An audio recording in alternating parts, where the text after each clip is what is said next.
তো কি খবর জি ভাই, বেটা কেমন আছো সবাই? আশা করছি সবাই আছো ভালো। আজকে আমরা বেরিয়ে পড়েছি আলমপুর যাওয়ার উদ্দেশ্য। আলমপুর কেন যাব তোমরা সব কিছু জানতে পারবে। এই যে তোমরা দেখতে পাচ্ছ জেডএক্স ট্রেনার, এই জেডএক্স ট্রেনারটাকে পাঠাতে হবে ইউপি। ইউপি কেন যাবে মানে ইউপিতে আমার একটা কাকা রয়েছে, সে ওখানে কাজ করে, তো তার একটা বাইকের প্রয়োজন। সেই জন্য আমরা বাড়ি থেকে এটাকে বুক করে পাঠাবো।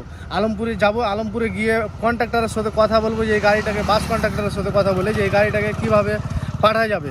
তো চলো সব কিছু থাকছে এই ভিডিওর মাধ্যমে, তো চলো যাওয়া যাক। তারপর গাড়িটাকে স্টার্ট করে রওনা দিলাম আলমপুরের উদ্দেশ্যে।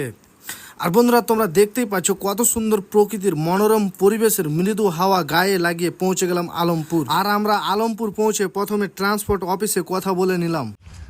কি বলবো জি ভাই, দুঃখের কথা, তোমরা তো দেখলে আমরা গিয়েছিলাম আলমপুর গাড়িটা মানে জেডএক্স ট্রেনারটা ইউপি পাঠানোর জন্য। ওখানে গিয়ে এক্সপোর্ট ইম্পোর্ট অফিসে গিয়ে আমরা দাদার সঙ্গে গল্প করলাম, দিয়ে যেটা জানতে পারলাম যে ওরা নাকি ওয়েস্ট বেঙ্গলের যে কোনো জায়গায় গাড়িটা পাঠায়, কি গাড়িগুলো পাঠায়, কিন্তু বাইরে যাওয়া যাবে না, যেমন ইউপি, তারপর আরও অন্য জায়গা রয়েছে, এগুলোতে যাবে না।